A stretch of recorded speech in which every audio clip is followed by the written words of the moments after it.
Welcome back to Running with Coach Tori. And Jeff. And we are bringing you the running news from the week, whether it is to entertain you on your long run or to give you something to talk about with your running group. We've got you covered. And as promised, well, actually, I can't guarantee this, but Jeff has promised positive news this week, since last week was such a womp episode. I think everyone I talked to, even before the episode was out, like after, I went downstairs after recording and Mom was like, oh, how'd it go? And I was like, well, it was a huge bummer of an episode. And then I got home and Josh was like, how was it? I'm like, oh, it was a big bummer of an episode. I'm like, I'm really selling it today. So, better news. Yeah, I had the same. Yeah, I gave Alex the summary as well. She asked me how it went. I'm like, well, here's the stories I went over. Colon cancer. And it's like, okay, really uplifting stuff. Yeah. Yeah, hard to make that fun, No, you can't. Cancer's not fun. There's no fun in cancer. No. But here we are. Back. Have you done your speed workouts? This is a coach check-in. Speed workouts. What's happening? Well, that's good. That's a good question because I did my 1 mile run yesterday. Oh, no way. So as a reminder, I did my first ever 1 mile run a month ago. And I hadn't done any speed work. I just done base work. And my time for that mile was 7:52. Not a great mile time for under most standards, but for me, first mile of my lifetime, I felt pretty good about it. But after doing 4 speed workouts mixed in with 4 speed workouts mixed in with some more long runs and being really good with training, my updated mile time is now 7:09. Wow. That's about 43 seconds. Congrats. Yeah. So I'm headed towards the 6 minute plus mile coming up soon in 1 month. So, and I ran it terribly.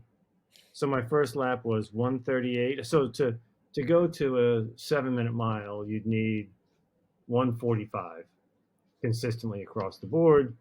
My first one was 1:38. I'm like, I'm on fire, man. I'm cruising. But the lungs really started to burn after lap 1. I'm like, I'm in trouble. I went on a little too hard. No idea what pacing I'm supposed to be doing here. So I was sucking wind. It went 1:38, 1:46, 1:50, 1:55. Ooh, yeah. Not your best. Yeah, it ended on a bit of a bummer. Really struggled through. Plus, it was after school activities at the high school. Oh my gosh. So the girls, women, field hockey teams out there, the coaches out there. And you're just struggling through your mile. I'm just slowing down and slowing down and slowing down. And finally I get to the finish line and then I just walked off the track and goodbye. Wow. That's funny. Good for you though. That is a huge drop. I'm feeling inspired. Yeah. So we'll have to maybe get together for the next one because you need to do one of your mile updates as well. So, maybe next time we can get together out in Coatesville and give it a shot. Yeah, we'll see what a mile with no heart problems hopefully will look like. Yeah, actually, I had like a croup cough after. I mean, it's track hack. That's what that is. That's what that's called because I've not had that before because I don't, in high school and college, I ran 400 meters and you get tired, but it's not the same. It's not messing you up like that. This was awful. Like I was just coughing nonstop and it was almost like croup. I'm like, oh my God, this has to end soon because it's been an hour and it took about an hour before it to go away. Yikes. Yeah. So that's my update. So more speed workout to come every 6 days. I got another speed workout on the list. Love it. Yeah. Awesome. Appreciate the insights. Yeah. Great. Oh, and by the way, heart rate for the first one was 167 average. This was only 155. Okay. So I think I could have run faster if I had done it much more evenly. Yeah. Heart-wise, it wasn't as hard of an effort, but lung-wise, it was worse. Yeah. Yeah. Okay. Next, we'll go to the next story. Next uplifting story. Here we go. Conner Mantz. Here's the first paragraph. Conner Mantz smashed his own American record in the 20-kilometer run Monday morning at the USATF 20K Championships in New Haven, Connecticut, breaking the tape in 56 minutes and 16 seconds. So that's impressive. Great for Conor Mantz. That's the positive side of this. I'm going to call a timeout so I can go a little bit negative here. I was about to say, you ready for my negativity here? Well, maybe yours and mine. What's your definition of smash? When it says smashed his American record for the 20 kilometer, by the way, 20 kilometers to me, is that really a record? Is there a 19 kilometer record? A 16 kilometer record? Like, I was going to ask, like, who else runs? When do you run a 20K? No one. Have you ever run a 20K? No one ever runs a 20K. So anyway, his American record, he smashed. What do you think the old record was? If his new record was 56:16 and he smashed it, what do you think the old record might have been? How many seconds do you think he beat the old record by? Oh, I was going like a minute and a half. Yeah. Smash. No, that's what I was thinking when I read that headline. Read that first paragraph. Smash to me is a different definition than this author has. The old record was 56:23. And you're doing the math right now, and it was 56:16, 56:23. I think that's 7 seconds. A 7-second smashing he did of that record. Smashed it. Wow. Yeah, that I would say like beat it for sure. He did beat it. Yeah, he did beat it. He did. Definitely beat it. It wasn't even close to not being beaten. It was beaten. Crazy. Okay. He assaulted that record. Yeah, no, for sure. Wowee. Okay. Yeah. So well, that's exciting though. Well, we love a world record. No, I'm gonna flip flop between positive and negative. Great for Conor Mantz. That's awesome. American record. I'm really impressed. I then went to the list of the top 20K records. Again, not run too often, but there's a list out there in Wikipedia. And I looked for the top 25 to see where Conor fell on that list. He didn't make the list. Oh. There was 25 other guys in the world who have beaten that record. So yeah, the record is 53:42 by Jacob Kiplimo. He's also, you may recall, he also owns the half marathon world record. Mm-hmm. And that was the same race he set the 20K, because 20K is just short of a half marathon. Right. Okay. Yep. So yeah, and the 25th guy on the list was at 55 minutes and 39 seconds. Still another 40 seconds or so ahead of Conor. So there's still some people in between Conor and the rest of them. I will say, I looked at the women's list. Conor did beat the best woman in the world by 3 minutes and 19 seconds. Okay. Yeah. So although he's 2 minutes and 34 seconds behind the fastest man, he is still 3 minutes and 19 seconds ahead of the fastest woman. So that makes sense. Yeah. Good for him. Right in there. Yeah, no, good. Again, it's all positivity. We're going good. Yeah, we're not doing great. Don't go there. Don't. Because I just have a breaking negative story too. So, oh no! Yeah, let's break in for it, since we already called timeout. Let's go for negativity. What do you got? Breaking news, and by breaking news, it says it was like published 6 hours ago. And I'm gonna mess up this name because I don't follow trail running, and I just don't know. Jolene Chepengano, winner of UTMB OCC, and Sierra Zinal, banned for doping. Oh. The 27-year-old will serve a 2-year ban, and all her results since August 9th will be disqualified. She's a Kenyan runner, so that's just one of those, again, unfortunate, where all these Kenyan runners are getting wrapped up in doping bans as of late. Tested positive for, wow, why would I even pretend I could? You already went down this path. I can't believe I did that without looking first. Positive for triamcinolone acid. I'm gonna stop. Oh my gosh, somebody just put me out of my misery. It's a corticosteroid used to reduce inflammation. That's what I should have said first. So she must have just been inflamed. Yep. And now she's not. And yeah. Yeah, bummer. But yeah, breaking news. Yeah, it's a bummer. That is, again, there are a lot of allegations out there. There are a lot of Kenyan runners that have been popped for negative tests, positive tests, positive tests. So that's unfortunate. I did look to see of the 25 people that have beaten Conor on the 25 top list, most of them were Kenyan. Yeah, most of them were Kenyan and Ethiopian. So fair. there was, so maybe they're all doping. Oh, jeez. He's just trying to make the story even more negative. Everyone who's beaten him is a cheater. That's what he says. That's what he says. Yikes. That was my breaking story. Okay, that's good. You broke in with some news. Yeah, right? Extra, extra. Well, this is a story you sent to me. It's the next one is Yeah. Yard the Goose. Goose. Wins the Fifth Avenue Mile. It was impressive. It was great. It was, 3:47, I think, and the world record's 3:43. So definitely a good run.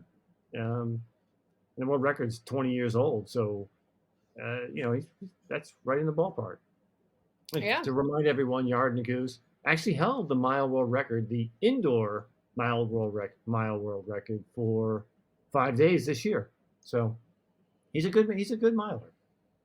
Yeah, no, here's the negativity from this story. Why couldn't you have run this well last week? Yeah. Just kidding. Oh my gosh, how horrible. But actually. Yeah, no, exactly. That's right, because he was in that race in the Diamond League finals. But it's a good question you asked that, because I did look at all the stories, the article you sent. I went to letsrun.com, and they had interviews with each of the people in the race. By the way, the race was filled with people who weren't in the world, aren't in the world, right? So it's like it's the Goose, it's Kessler, it's Josh Hoey, all the guys that sort of were trying to get into World Championship and didn't make it were in this Fifth Avenue Mile. So I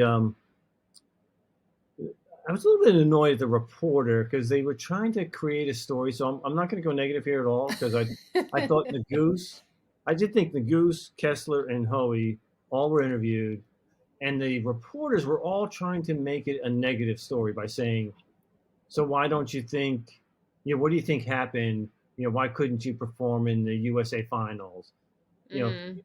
So for Naguse, they're sort of leaning towards like, Grand Slam track. And he said, yeah, it could be grand. Maybe I did run a lot this year early on in the early outdoor season. But it also could be that the U.S. team is just getting deeper and better. So I give him, again, a lot of credit. He said it with a smile. He wasn't negative. He wasn't trying to be negative. He wasn't trying to make excuses for his performance. Yeah. And the same with Kessler and Hoey. Kessler, his explanation was, again, I was emotionally drained this year. My girlfriend was hit by a car in March. Oh my God. On a bicycle, and she was in the hospital for a long time. So he said he feels like that's, again, he wasn't trying to come up with excuses. He was trying to answer the reporter's question. And he said, yeah, I think it just took an emotional toll on me, and I just couldn't, maybe dig as deep as I could earlier. And Josh Hoey, similar sentiment. He said he put a lot of energy into the indoor worlds, where he was actually the 800-meter world champion indoors. So he said, that focus and energy just, again, maybe it just creates tired legs by the time you get to the end of the summer. So, again, all of them handled it well. All of them dealt with the questions. It was nice to see that they're all out there still running, trying to set records. Oh, class acts. They're great. Yeah, no, great. Last thing I've got is World Championships are starting in a few days. So, they're 9 days long. Oh my. I saw that in your email, and I was like, that just seems so nuts. And like, how are you going to hold a tent? That's like the Olympics, basically. Yeah, it's basically, that's what they said. It's basically the Olympics for track and field. It's 9 days long. And in the 13-hour time zone difference is rough, right? I mean, it's going to be hard to watch. I mean, you can watch the AM session, because that'll be late PM for us. But, that after the PM sessions, it's going to be hard to get up really early to watch track and field. But I got a game for you. Oh, I love a game. Love a game. So here's the game. I got 10 choices for you. And if you get them right, and we'll find out the results of the Worlds, you get $10 for every right answer. Oh, wow. But you lose $5 for every wrong answer. Oh, so there's a chance I'm going to owe you money at the end of this? Yes, there's a chance you might owe me money. This is horrible. I hate this game. This is how I'm supplementing my retirement income. Okay. Let's do it. So, question 1. Your choice in the men's 100 and 200, you can choose Noah Lyles or the field, or all other athletes. Noah Lyles or all other athletes, which do you choose? Do I answer once for the 100 and once for the 200? Yeah, I thought about combining it, like it almost lock it in that you couldn't do either. You had to do both. But then I'm like, you know what? That why restrict it? So yes, you can choose one for each. Okay, I'm gonna go the field for the 100, Noah Lyles for the 200. All right. Writing these down. I'm writing them down right now. I'm sending an email to you. So Lyles, 100. No, the field. 200, and field 200. Okay, next question. In the men's 1500 meters, you can have Loros and Ingebrigtsen or the field. So if either one of them wins, either one of those wins, you win. If somebody other than those two win, you lose. Who remind me? Do you know? Do you have it pulled up? Who Yeah, else is running? Laros is he's maybe the favorite. He won the Diamond League. You sent me the video of it and said, Laros, man, that guy was impressive. Mm-hmm. Okay. So, yes, right. That's Laros. Ingebrigtsen has not run well lately. He hasn't run at all. This is his first race. Oh my gosh. Okay, so it just he hasn't run at all. He hasn't run at all. He has an Achilles injury. He did hold the world record in the mile. He's the guy that took it from Yard Naguse in the indoor. That must have been in February, but he really hasn't raced since then because as soon as the outdoor started, he had an Achilles issue. And he had a father who was abusing his. Correct, right. Smacking his sister with and a court case and a few other things he had to deal with. I'll go Laros or Ingebrigtsen. All right. Ingy. Loris or Ingy. Okay. In the men's 5,000, will the U.S., and to remind you, the U.S. is made up of Hocker, Fisher, and Young. Okay. Will they get a silver or gold? If they get either one of those two, if they get bronze, you lose. Bronze or less. So I'm going to go silver or gold. Okay. I've been hearing Hocker's ready, allegedly. Hocker's ready. Okay. I mean, he's the gold medal Olympic champion in the 1500. Yeah. And this is the 5. Mm-hmm. So, and he did win the U.S. trials though. Yeah. All right. So we're going USA. Okay. In the pole vault, will Mondo set a world record? Yes. Yes. Yeah. Okay. All right.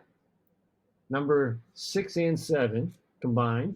And we're going to break them apart though. In the women's 100 and 200, Alfred and Jefferson Wooden are the two favorites. Mm-hmm. You can have both of them or the field. What about the 100?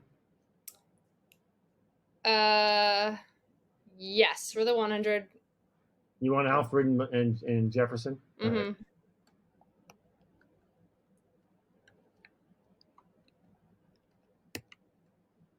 Yep. And for the 2, I'm going to go with the field. Okay. Hedging your bet there. Yeah, I don't know. Yeah, they're both favored, but you know how it is. Yeah. In the women's 400 meters, Sydney. You want Sydney McLaughlin or the field? Sydney. All right. Can't go against my girl. All right. Okay, that's fair. In the 1500, do you want Faith Kipyegon or the field? Who notable am I not remembering is in the 15? Anybody? Well, Faith is the 3-time Olympic champion, right? Multiple world champion, world record holder. I mean, that's why I asked if there's anyone else I'm forgetting. Yeah, she's a heavy favorite. Okay, we'll go Faith then. Yeah, why would I ever bet against Faith? I already typed her in. Gotta have faith. You gotta have faith. The only thing, maybe she's burnt out. She's run a lot. She's run a lot. She's pretty amazingly injury free. Oh yeah, always. Yeah, seems. All right. Also in the women's 1500, will Nikki Hiltz finish in the top 5? Do you I believe was in gonna Nikki? immediately say no, but what place was Nikki at the Olympics last year? 7th, right? Yeah, she was in sixth or seventh. Yeah, I mean, you Yeah. got there's a lot of good. There's two or three Kenyan athletes that are out there. There's Jessica Hull, who had that refrigerator on her Right. back at that last meet. Right. Right. Um, yes, sorry. I'm gonna go not Nikki will not be in the top 5. Sorry, Nikki. Outside the top five. Yeah. All right. Our this is now registered. I will send you an email with your answers, and we'll see. We'll see, and we won't see next week because it being a 9-day meet, it won't be over yet. Right. Yes, this will be out today. So if you're watching on YouTube, comment your answers too. Jeff will not pay you, but it could be fun. Can you imagine? We'll see. Maybe I will. Depending on if it's close, I If might someone send gets 10. every single one right. If they're 10 for 10, $100. Oh yeah, Yeah, no, we'll that's see. maybe I'm Yeah, making the game if there's worse. one person, if there's multiple people that gets them all right, we'll do a lottery drawing to see who we send $100 to. There you go. Only if you're Yeah, on YouTube. but you got to get your answers in before the before it begins. Right. Yeah. Otherwise, it doesn't count. Yes. Okay, so I had some more things from the game we did a little while ago. Well, game, I say that loosely, of True or false? the true or false factor of fiction. But then I was inspired. This might be a way dumber game, and I'm sure it is.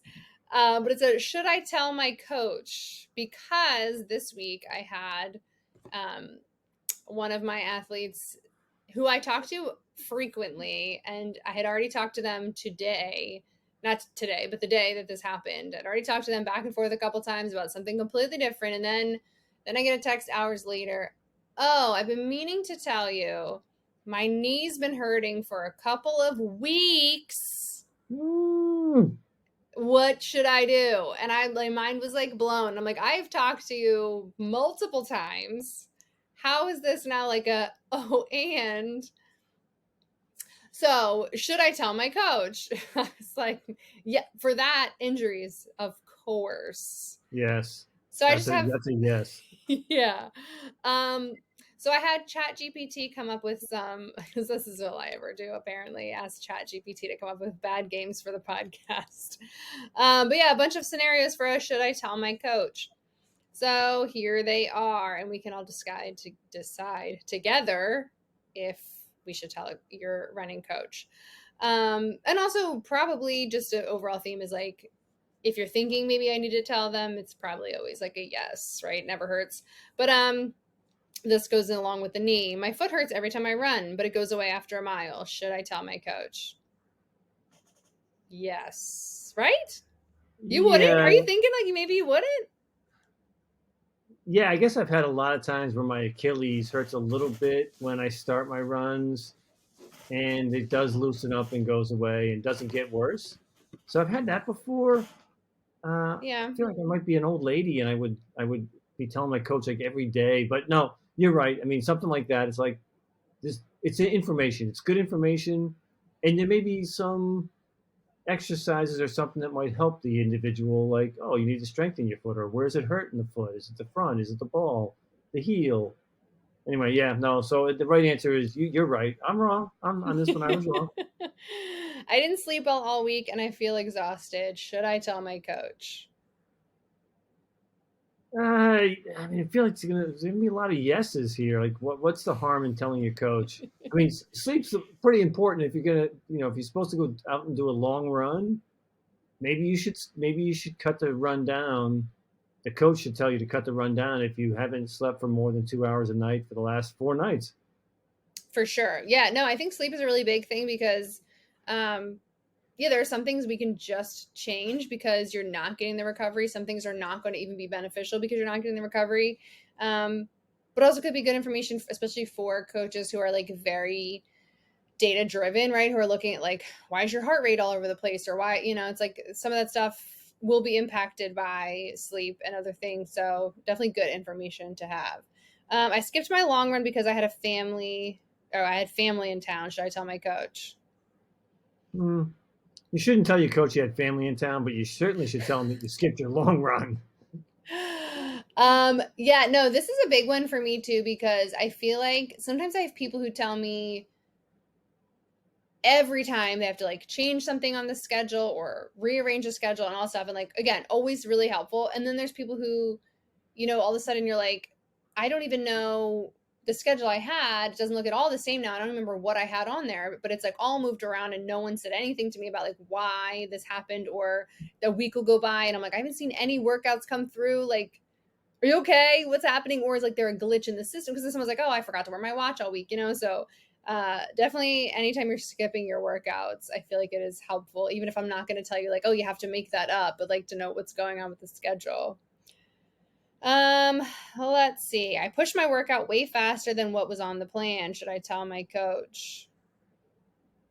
Yeah, I mean, I think if you're like, I got to believe a coach has got the workout set up to be that, hey, these paces are here for a reason. It's all linked together. You can think of them as isolated workouts.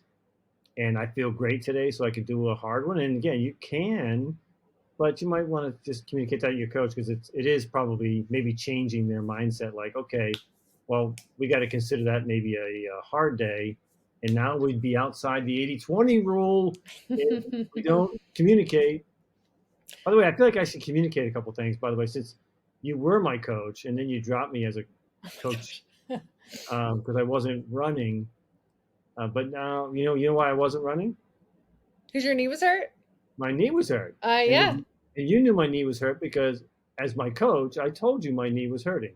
Right, and which is why I was like, okay, now you're resting. Now we're not going to be paying for coaching. It made So I, sense. I need I need my coach back, because, and I should tell my coach that my knee is not hurting. It's been 2 months, and I haven't felt it at all. Like even after a year off. By the way, it was still hurting going up and down stairs Mm-hmm. for the last like 10 months. But for the last 2 months, it hasn't. So I've been afraid to say anything. Yeah. So cause I'm like, I'm going to jinx it. Like, I don't even believe in jinxes, but I felt like if I said something, it was going to come back. But now it's Right. been 2 months. I feel like I'm at the point where I can communicate. My knee is 100% better. I can go for long runs again. And in fact, I went 6 miles yesterday, a Oh, couple days. wow. That's so Yeah. exciting. I was thinking about you actually the other day when I had this whole knee issue, and I was like, I wonder when your knee stopped hurting, because I know you hadn't said anything about it hurting lately. Yeah. If it was hurting, I would let you know, because that's what kind of a coachee that I am. Yeah. I tell my coach stuff. Good. Well, that's exciting. Yeah, this one I feel like for pushing a run, like, yes, it's important for your coach to know that, but there's also like they probably would know that by looking at your workout. Like, oh, I said to run 8-minute pace and they ran 6. That's crazy. Um, but there are sometimes too where I've like asked people like, oh, your heart rate looked really elevated. This was supposed to be an easy run. Did you run faster than it felt easy? So yeah, definitely important things to know. We'll do a couple more. Yeah, give me one where you're not supposed to tell the coach. That's what I want to hear. Like, oh, I had lasagna for dinner last night. Should I tell my coach? Well, that's the trick. All of them are yeses. That was how. Well, they're all yes. Yeah, this is the worst game ever. Because they're all yes. You should tell your coach. Because honestly, so when I was thinking of this earlier, when I had the whole like text back and forth, and then I was just like, honestly, I couldn't think of an example of something that like wouldn't possibly, like, there's something someone would tell me and I'd be like, ew, why'd they tell me that? You know what I mean? Like, I couldn't think of anything that wouldn't potentially matter that someone would tell me. Like, I definitely my girlfriend broke up with me.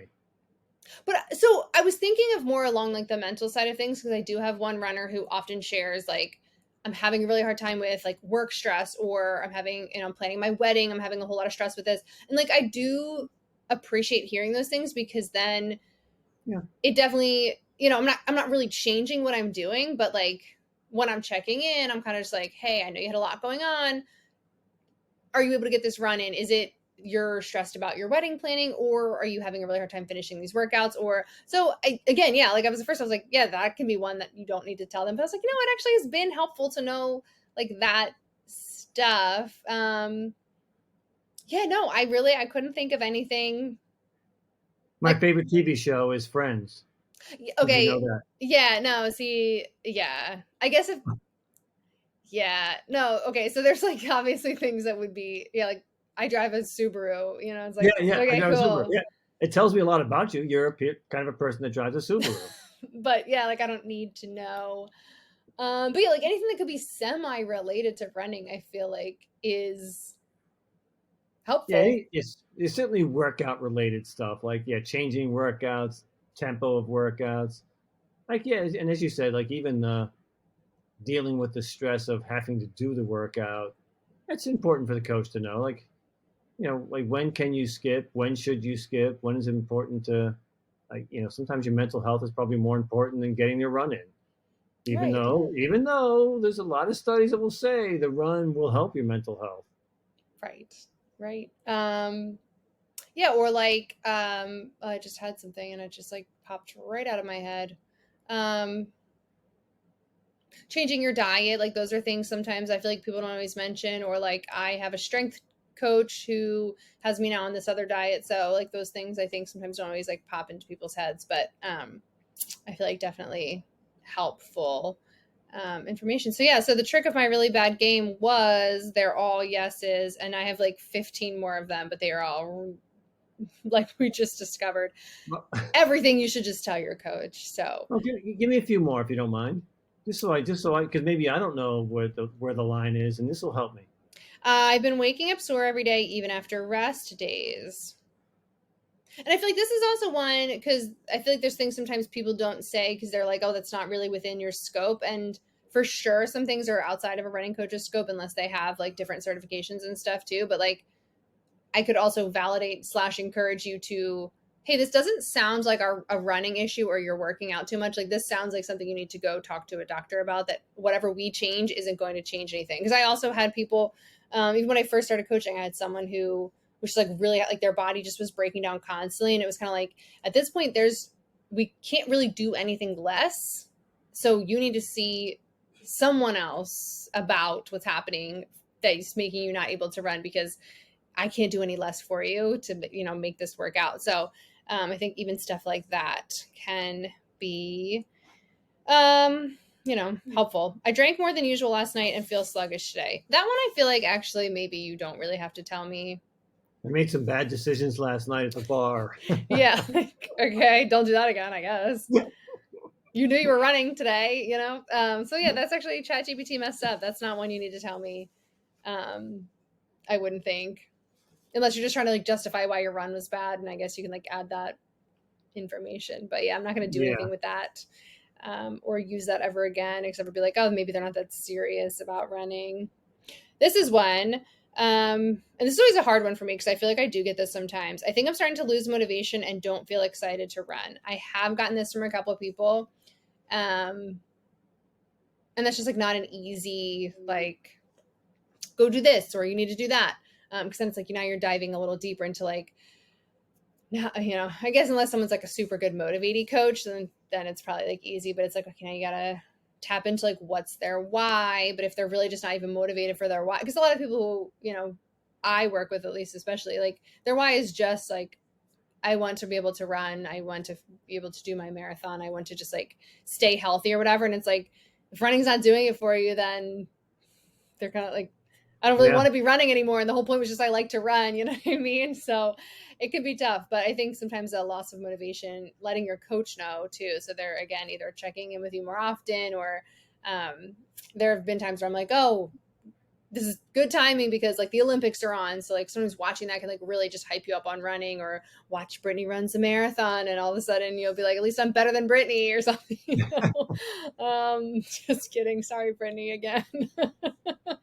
It's funny because I was feeling a little fatigued yesterday. No, I guess Sunday. And I was going to do the mile run on Monday. I did, but I'd been 28 days straight without a day off between running and or lifting. Mm-hmm. So I did feel like it was a little bit of a motivation issue, and I did feel like taking one day off is probably okay, and just get me fully recovered, and just get that little bit of fatigue out of the body, and yeah, I actually was re-energized on Monday morning to go back at it. So Yeah, sometimes it's just let the coach know, and sometimes you just need a little bit of a mental break. A 1-day mental break can make all the difference in the world, and the next day you look forward to it again.